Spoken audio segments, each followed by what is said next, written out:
Quem é o Salomão Mufarrege Age? Eu sou neto de 4 libaneses que vieram no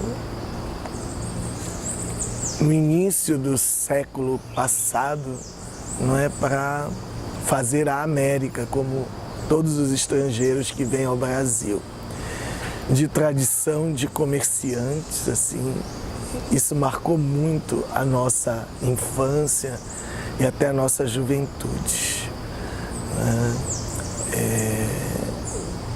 Mas também cristão, católico, e dos 16 aos 26 anos eu tive uma experiência, não é, de engajamento muito intenso na Igreja Católica, em 2 comunidades, não é, da periferia de Belém, que me oportunizaram o diálogo com muitas pessoas assim muito diferentes daquelas com as quais eu convivia, não é, na minha família, na escola, nas experiências que eu tinha. Então isso mudou muito a minha vida. A igreja foi muito importante assim para fazer com que eu pudesse mudar uma orientação privada,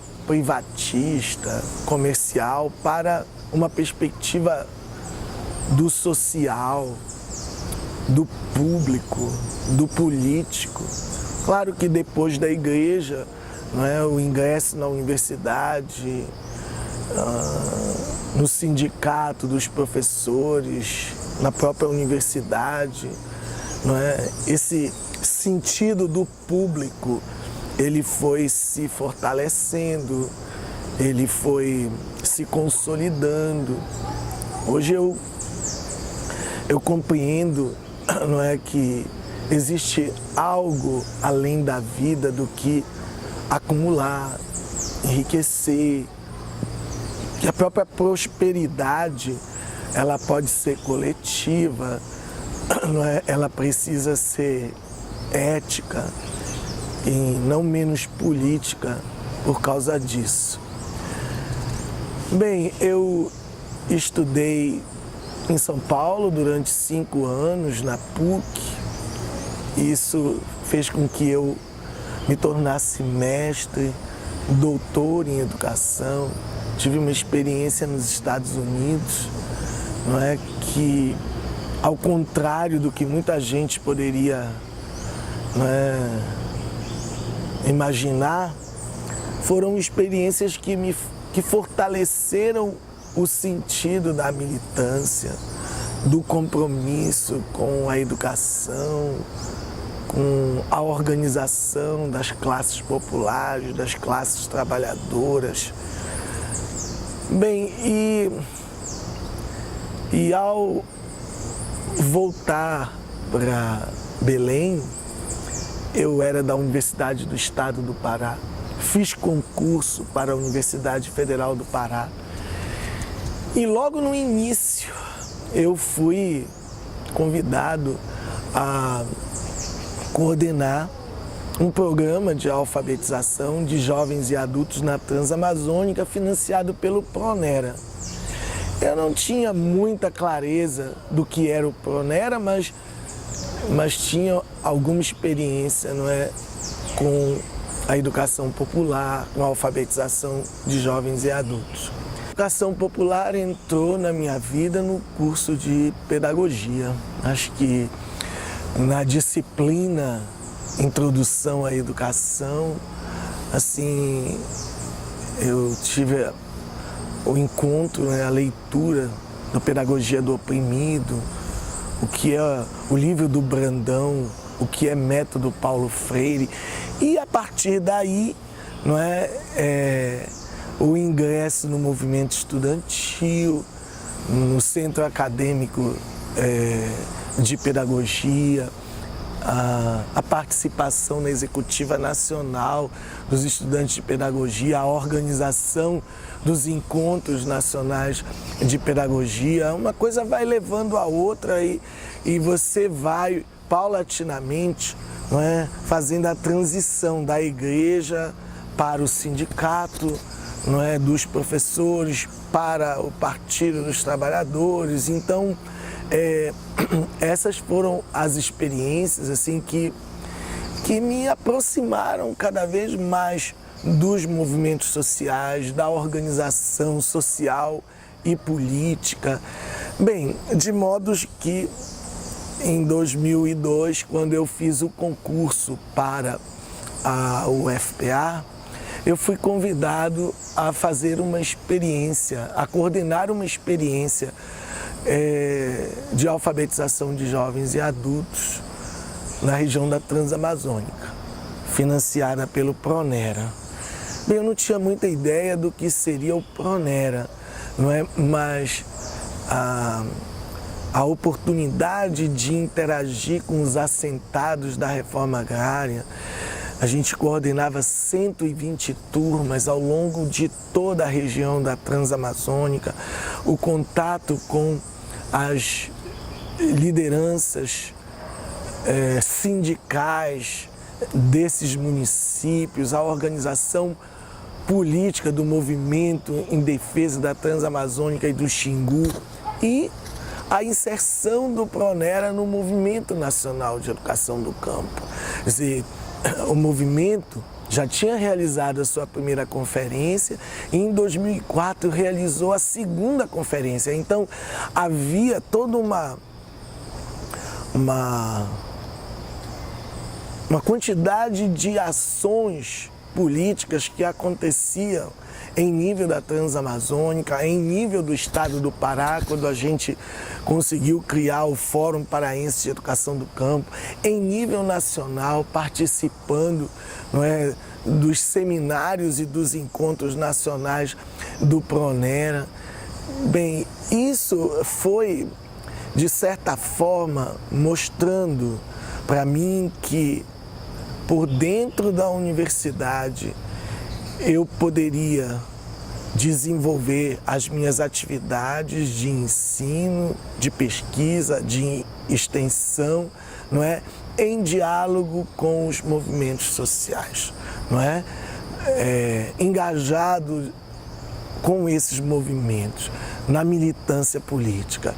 Eu acho que é isso que foi, de certa forma, consolidando o GPERUACH, que é o nosso grupo de estudo e pesquisa em educação do campo na Amazônia. Em 2002, a gente teve a nossa primeira pesquisa aprovada pelo CNPq e de lá para cá, de 2 em 2 anos, nós temos aprovado o edital universal, o edital em ciências humanas, não é? O edital da Bolsa de Produtividade em Pesquisa e pautando sempre temáticas como, não é, a realidade das escolas multisseriadas, a formação dos educadores do campo,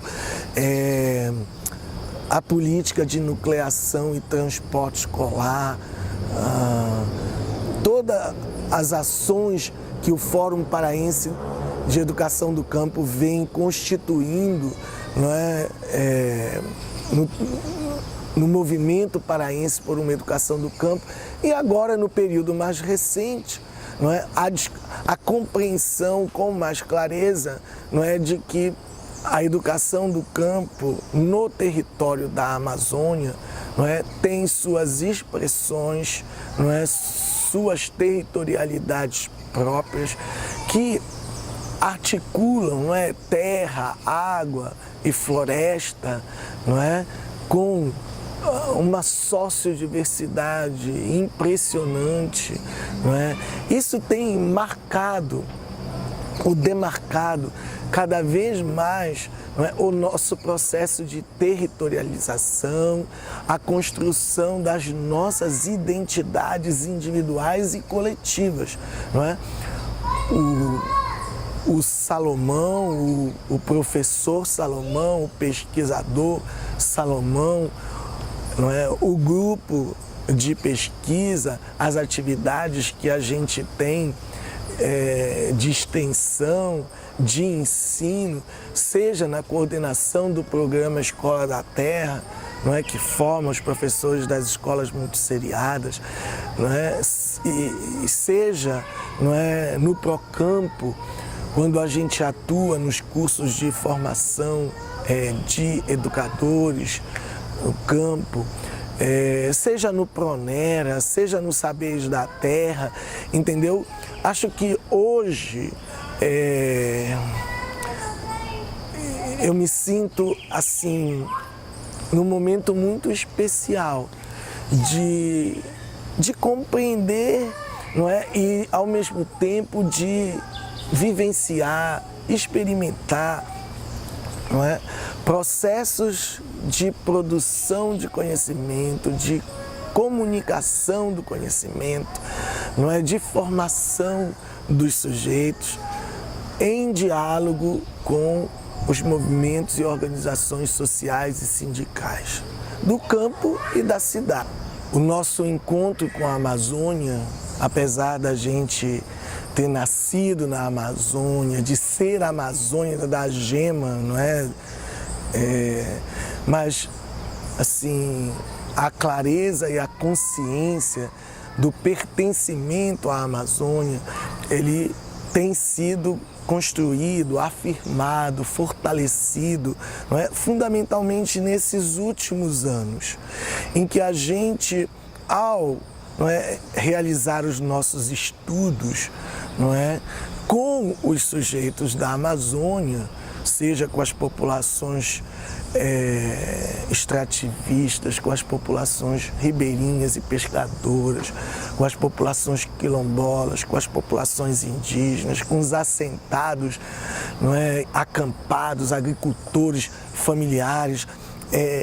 Essa convivência, essa interação foi nos oportunizando cada vez mais compreender que a Amazônia, para além de ser essa fantástica, não é, reunião de biodiversidade que o mundo todo reconhece, ela também é formada por uma ampla sociodiversidade, certo? E que essa diversidade, ela é parte dessa biodiversidade, não é? Então a gente foi mudando nossa visão, não é, antropocêntrica de mundo, urbanocêntrica de mundo, não é, escolacentrista de mundo. E a mudança vem se dando à medida em que a gente começa a conviver com os sujeitos, dialogar com os sujeitos, aprender e ensinar junto com esses sujeitos, certo? Então, no período mais recente, a gente tem tentado definir quais são os nossos fundamentos, não é, assim, teóricos, epistemológicos, que orientam as nossas práticas educativas, formativas, de militância. Então, tentando compreender a Amazônia, não é, enquanto um território de diversidades e complexidades, não é, de múltiplas Amazônias que se articulam, nós temos tentado compreendê-la a partir da relação ou da constituição da natureza, não é? Essas ricas teias de biodiversidade, não é? Hoje os povos indígenas têm contribuído muito com a perspectiva do bem viver, não é? De como que os seres humanos, como parte da natureza, convivem entre si e com a natureza, não é? Numa perspectiva não de explorá-la como recurso, não é, material, biológico, não é, mas como parte, não é, da nossa existência. Em relação às questões econômicas e produtivas, não é, o trabalho na perspectiva marxista, ele é central, não é, na constituição individual e coletiva dos seres humanos. E hoje, toda a discussão que a agroecologia vem desenvolvendo no sentido de que é possível produzir em escala, é possível prosperar, entendeu? Aproveitando de todo o acúmulo, não é?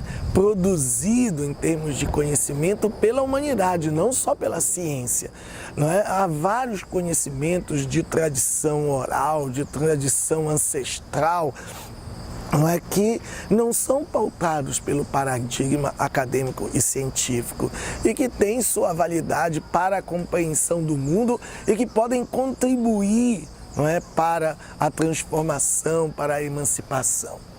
Bem, por fim, a relação entre as culturas, não é?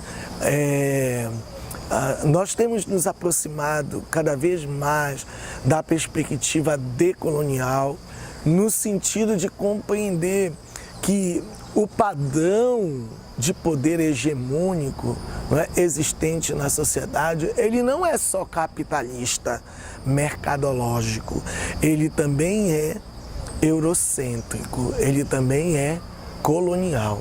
Relações verticais, entendeu, que ainda hoje, não é, privilegiam determinadas identidades, determinadas culturas e desumanizam, não é? Deslegitimam, invisibilizam, negam a existência e a contribuição de muitos povos, de grupos, etnias, não é? Então, nós temos tentado, a partir da interculturalidade crítica, entender, compreender como que a relação entre as culturas ela vai se estabelecendo com seus conflitos e tensões. Então, hegemonia é uma outra referência fundamental hoje para a gente compreender que a disputa pelo poder na sociedade, não é, fundamentalmente tem se dado, como nos diz Gramsci, pela guerra de movimento, mas é a guerra de posição, a disputa ideológica, a construção do senso comum, entendeu? Que vem hoje estabelecendo as relações de poder existentes na sociedade. Então, foi a aproximação com a Amazônia, com os sujeitos da Amazônia, não é? Com a natureza existente na Amazônia, com os movimentos sociais, sindicais, não é? Com os trabalhadores que produzem a sua existência, a nossa existência do campo e da cidade, que foram nos oportunizando, digamos assim, uma compreensão mais clara da nossa identidade, do nosso pertencimento, entendeu? E das tensões que existem hoje na disputa por esse território. Nós vivemos sob a égide, não é, de muitos processos brutais de desterritorialização, com o avanço do agronegócio, com o avanço do hidronegócio, com o avanço do mineral negócio. Esses grupos, não é, de poder vão se territorializando, desterritorializando, não é, os povos, as etnias, não é, as populações que habitam o nosso território há milênios, certo? Mas esses povos, não é, no conflito deste processo de territorialização e reterritorialização e desterritorialização, eles não só resistem, eles reexistem, como diz o Carlos Walter Porto Gonçalves, eles se recriam, não é, na disputa por afirmar seus territórios, suas territorialidades. Os processos educativos, não é, que eles vêm construindo ao longo da sua existência. Eles têm disputado a escola. A escola hoje é fundamental, não é, para estabelecer as desigualdades sociais ou para oferecer as oportunidades, não é, mais privilegiadas nesse mundo. Então, esses grupos, não é, subalternos, eles disputam a escola, entendeu? Mas disputam também a oportunidade dos seus processos educativos serem legitimados como processos que formam os sujeitos, entendeu? Que produzem conhecimento, não é? Que têm o que contribuir para a organização da sociedade, a prosperidade da sociedade, num outro sentido, que não seja esse da acumulação da riqueza, da expropriação da riqueza, certo? Nós produzimos riquezas imensas e vivemos num mundo de desigualdades, em função, fundamentalmente, da apropriação dessa riqueza por poucos, em função de um sistema que estabelece, não é, como prioridade a acumulação do capital sobre o trabalho. Do campo,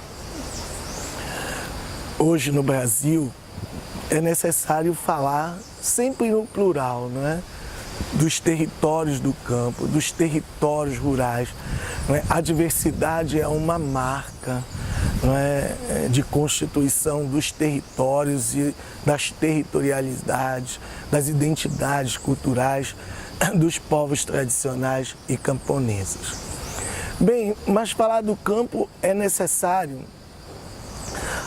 abordar a partir da contradição.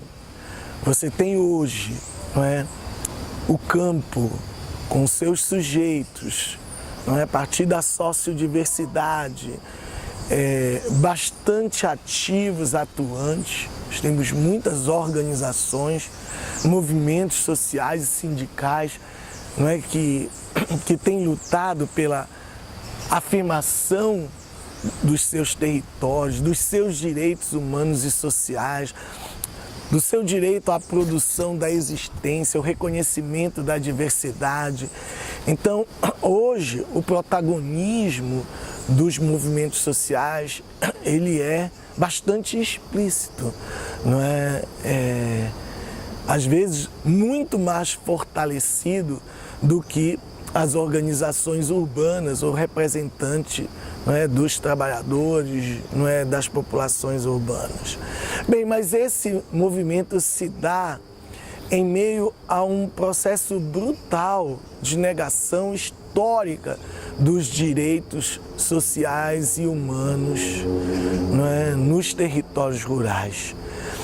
Os movimentos lutam para transformar os territórios do campo em lugares de afirmação de direitos, mas, historicamente, o campo tem se constituído como um espaço de negação de direitos.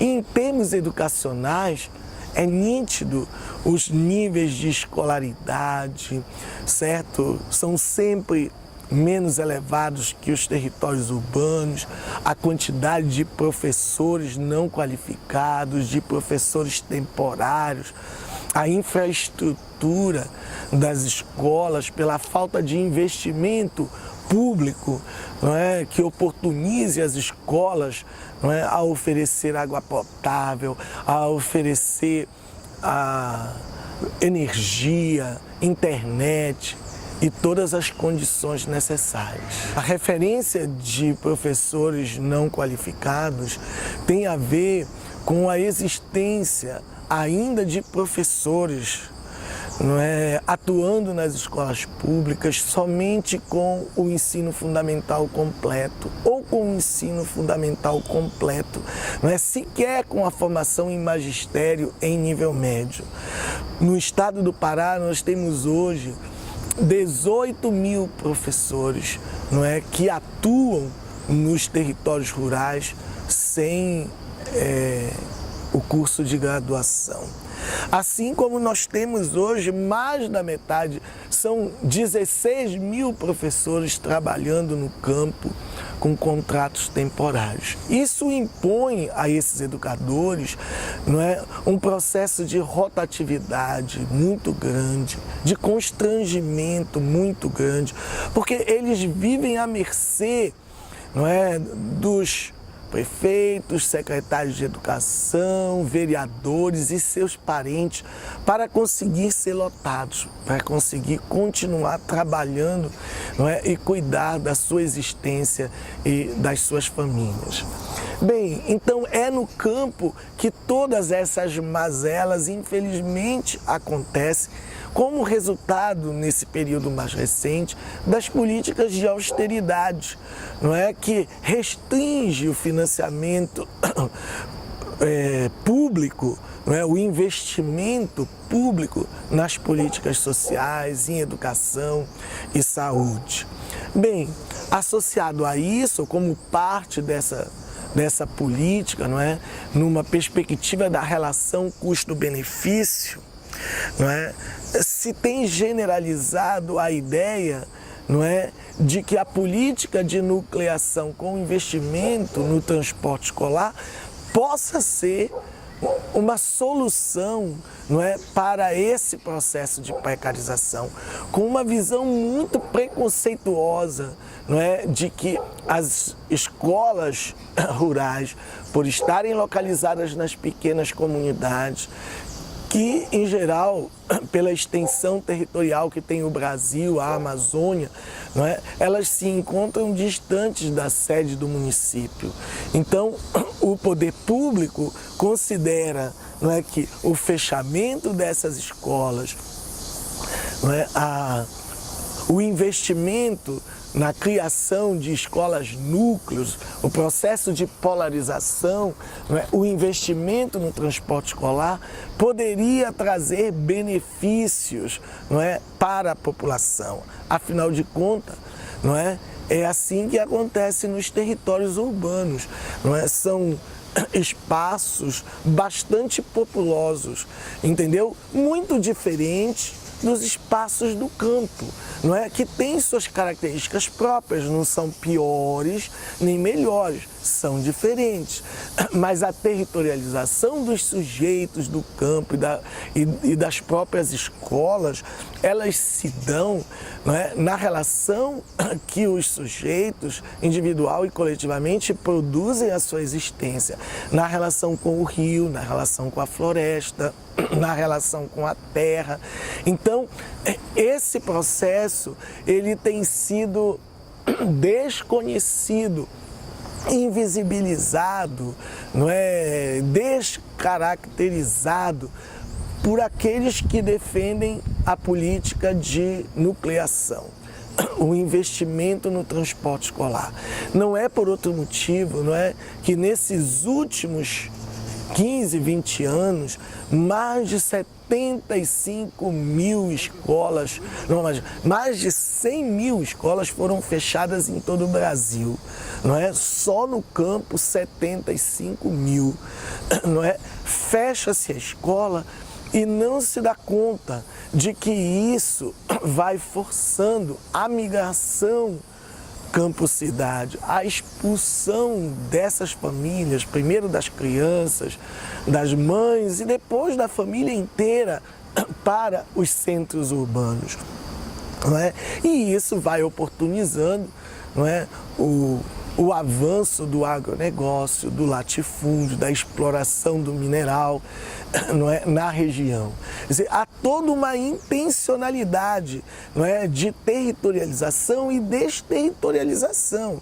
Olha, no estado do Pará, nesses últimos 4 anos, não é, a partir de 2014, que há um decreto presidencial que restringe o fechamento de escolas no país, indicando que só pode haver um fechamento se a comunidade for ouvida, se o Conselho Estadual ou o Conselho Municipal de Educação apresentar um laudo, entendeu? Diagnosticando o impacto do fechamento dessas escolas na vida das crianças, dos estudantes, da própria comunidade.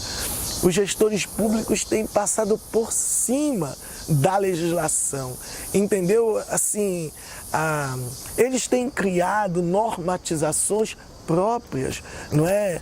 Que estabelecem, por exemplo, número mínimo de de estudantes para uma turma funcionar. Eu tenho dito insistentemente, por onde eu tenho passado, não é? Nos encontros, nos eventos, não existe nenhuma legislação brasileira que estabeleça um número mínimo para que a gente forme uma turma em qualquer comunidade. Pelo contrário, educação é um direito público subjetivo. O gestor tem que assegurar, independente do território aonde as pessoas estiverem. O Estatuto da Criança e do Adolescente assegura, não é, às crianças e adolescentes estudarem próximo da sua residência. Há um conjunto de normatizações que estabelecem os parâmetros, não é, onde pode e não pode utilizar o transporte escolar, com relação à idade das crianças, com relação às condições, não é, para que elas possam se deslocar. Infelizmente, hoje, a gente assiste as crianças, os adolescentes, os jovens continuamente sendo transportados. Quem estuda de manhã precisa sair de madrugada da sua casa, quem estuda de noite volta de madrugada para sua casa. Às vezes sem se alimentar direito, não é? Enfrentando longas distâncias, porque nem sempre o barco chega próximo da residência, ou o ônibus consegue chegar, né, no ramal, na vicinal, porque estradas de fato a gente não tem aqui na região, são muito poucas. Então, as crianças, os estudantes ficam submetidos a um processo brutal, entendeu? De precarização, acordando muito cedo, longas distâncias sem se alimentar, enfrentando calor, sol, chuva, entendeu? E o afastamento que eles vão, não é, vivenciando com relação à sua comunidade, com relação a todas as questões culturais do trabalho que são coletivos nessas comunidades, não é? Que poderiam fazer com que essas comunidades se fortalecessem. Nas pequenas comunidades rurais, as escolas são os únicos equipamentos públicos existentes. É a presença do poder público naquela comunidade, não é? Uma escola significa a possibilidade do acesso ao conhecimento. O conhecimento liberta, o conhecimento transforma, o conhecimento ajuda as pessoas, não é, a conviver de uma forma diferente, não é? E são todas essas situações hoje que têm sido prejudicadas fundamentalmente por conta, entendeu, dessa relação custo-benefício, não é, que tem sido priorizada no processo de investimento com relação à educação. Estou aqui com o professor Salomão Age, estamos fazendo uma conversa sobre a educação do campo, e essas coisas que ele falou nos remete de que o professor Salomão é um homem absolutamente transformado, né? E eu gostaria que ele então finalizasse essa nossa conversa falando um pouco de como é que foi esse processo de transformação dele, como é que ele se sentiu se transformando a cada encontro, a cada momento, a cada diálogo com ribeirinhos, com indígenas, com camponeses, com assentados da reforma agrária, com lutadores pela terra, pela água, pelos que lutam contra as barragens. Eu queria que ele falasse um pouco, finalizasse falando um pouco sobre isso para a gente. Bem, eu acho que hoje, não é, com 56 anos de vida, a gente passa por tantas fases, né, e a gente vai amadurecendo e entendendo assim que a cada período que passa, a gente vai se aperfeiçoando, a gente pode se aperfeiçoar, pode se transformar numa pessoa melhor, mas isso requer tempo, entendeu? Assim, é o tempo e a vivência que a gente vai acumulando, a convivência que a gente vai estabelecendo, é que vai nos tornando pessoas diferentes, não é? Dependendo do grupo, do coletivo com o qual você se insere, com o qual você dialoga, não é? Com o qual você interage. Eu acho assim que nesse período todo eu tenho tentado trilhar essa trajetória do coletivo, essa trajetória, não é, do dialógico, essa trajetória, entendeu? Não individualista, não narcisista, personalista, entendeu? E isso é o resultado, não é, daquilo que eu fui aprendendo nesse processo, entendeu? Aprendendo com os outros, ensinando e aprendendo, não é? Paulo Freire me ajudou muito, Gramsci me ajudou, o Marx me ajudou muito, Cristo me ajudou muito, e as pessoas, o Dileno me ajudou muito, as pessoas que estão comigo no GPUAS, no Fórum Paraíso de Educação do Campo, no Fórum Nacional de Educação do Campo, no MST, na CONTAG. É difícil, entendeu? Mas essas pessoas têm me ajudado a me compreender cada vez mais, não é? Uma pessoa territorializada, pertencente a um território, não é? Em disputa por processos de territorialização. É isso. Muito obrigado. Chamo Joel Dias da Fonseca. Eu sou pedagogo, formado pela Faculdade de Pedagogia do Campo de Castanhal, com mestrado em Educação pelo PPGED, aqui do Instituto de Ciência da Educação, sob a orientação do professor Salomão. E falar do Salomão é falar de uma pessoa que tem essa facilidade em agregar e reunir pessoas, em dialogar com diferentes sujeitos.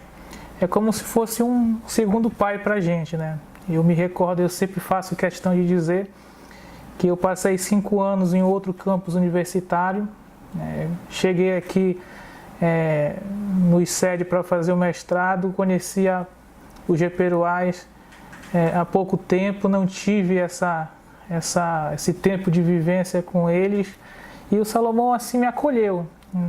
Conversávamos, trocávamos ideias, a gente passava bastante tempo juntos, e com ele a gente aprendeu bastante coisas, não somente em relação à vida acadêmica, mas também em relação à nossa própria vida enquanto ser humano. Então, o Salomão para mim foi uma pessoa que muito me ajudou nessa trajetória acadêmica, na formação da minha vida profissional. Eu sou bolsista do professor Salomão, do projeto Escola da Terra, sou estudante de psicologia. Já tem 1 ano mais ou menos que eu sou bolsista dele, eu comecei em março do ano passado com ele. Eu já conhecia ele muito antes de ser bolsista, porque ele é muito amigo da minha mãe, e a minha mãe sempre falou muito bem dele. E quando eu conheci ele pessoalmente, eu nem imaginava a quantidade de experiência que eu ia passar por causa desse projeto.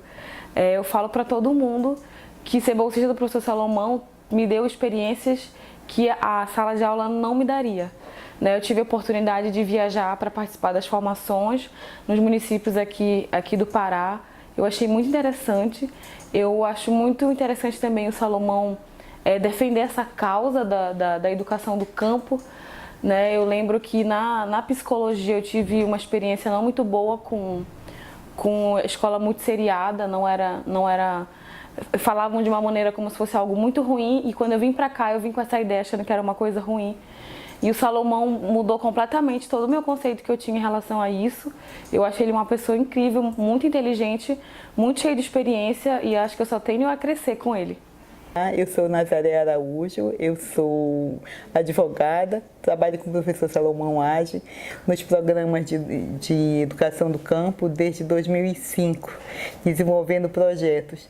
Sobre o Salomão, o que eu tenho a dizer é que ele é uma referência, tanto na educação do campo quanto nas questões sociais. Ele é um militante e se preocupa e desenvolve projetos que fazem a diferença no campo, desde a partir do Grupo de Estudo e Pesquisa em Educação Rural da Amazônia, o GPUAS, que ele coordena, o Fórum Paraense de Educação do Campo também.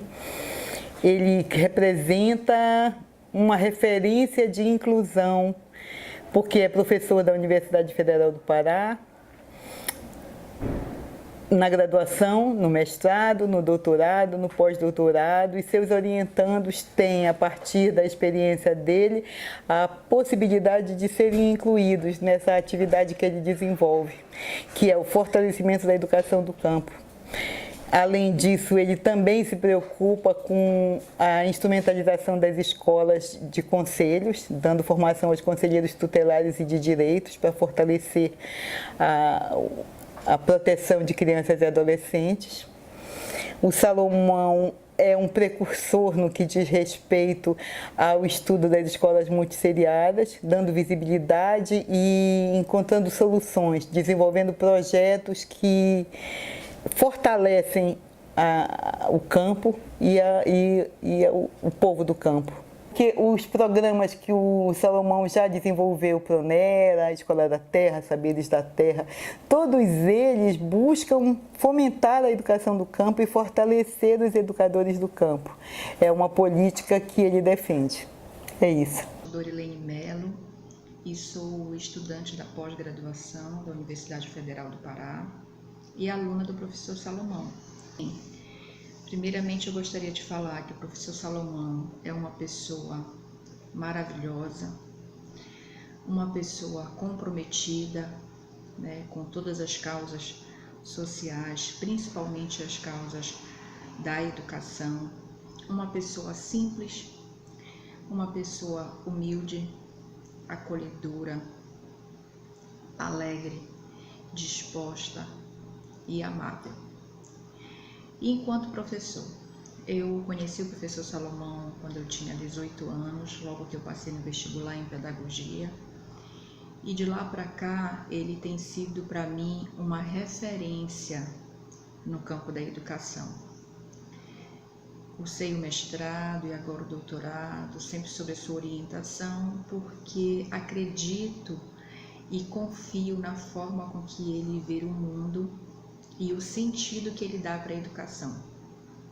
Inclusive, é um dos poucos professores, se não o único, que eu tenho essa total confiança.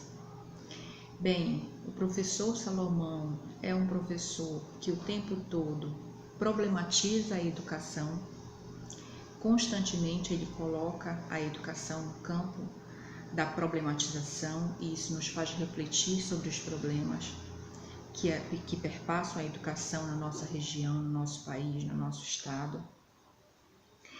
Ele reconhece que há uma luta constante e que nós estamos o tempo todo disputando as nossas ideias, a nossa concepção de homem, de sociedade, de educação. Ele reconhece que há nessa luta uma matriz pedagógica, uma matriz educativa, que nos forma. Ele é um professor que extrapola os muros da universidade, porque está o tempo todo mantendo o diálogo com a base, com os sujeitos da base, com os movimentos sociais.